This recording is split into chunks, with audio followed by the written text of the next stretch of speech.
Point now against the wall where we actually have to utilize the PowerJack 100, which is our wall jack designed for 3/4 inch solid as well as 3/4 inch engineered.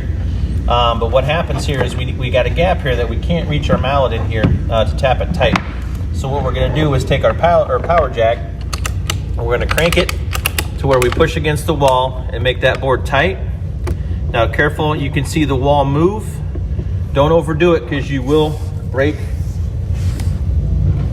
your drywall. But as we got that tight now we can come in with the BR50 and go ahead and pop that in. Now I'm going to pop to release it. You push forward, that releases it, and then we can slide it down. And be careful when you slide it because you don't want to scuff your pre-finished floor. But we're going to push this in again to make that gap tight again. And then we're just going to finish here. And we're all done there.